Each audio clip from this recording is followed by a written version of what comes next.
Une raison d'espérer le plus, on peut la trouver avec un écrivain antillais. Il est né à la Martinique, il s'appelle Édouard Glissant.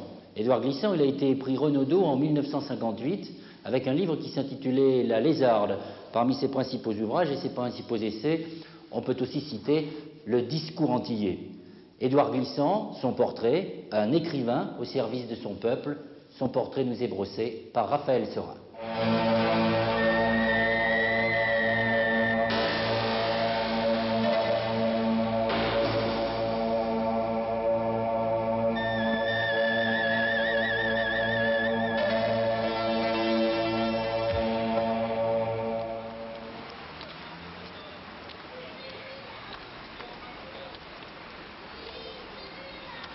Dans l'ancien musée des colonies, aujourd'hui des arts africains, un poète martiniquais, Édouard Glissant, fait un pèlerinage à ses sources.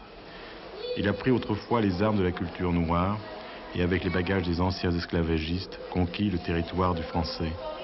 Ses poèmes et ses romans parlent d'un monde englouti.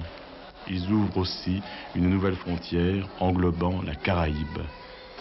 Anciennement, le système des plantations, dans le système esclavagiste, il y avait, si vous voulez, une sorte de tissu du corps social qui faisait que le travailleur agricole qui était esclave avait quand même une pulsion de création culturelle et cette culture populaire s'est effondrée avec l'effondrement du système des plantations.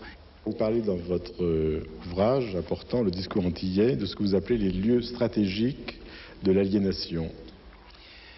Le problème avec ces centres, l'école, les stades, la sécurité sociale, etc., le problème, c'est que ces centres, dans des pays comme la Martinique ou la Guadeloupe, ne sont pas liés à un projet collectif, que les décisions viennent d'ailleurs.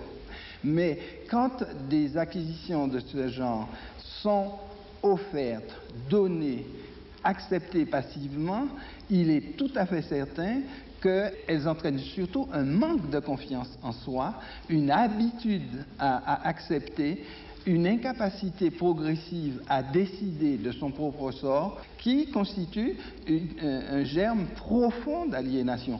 Un des phénomènes importants pendant la période de l'esclavage a été le phénomène du marronnage.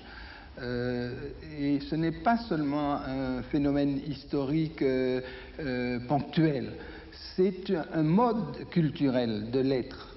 Le marronnage, c'est le fait pour des esclaves sur des plantations de fuir dans les hauteurs, de marronner dans les hauteurs, et on les appelait, ces gens, des nègres marrons.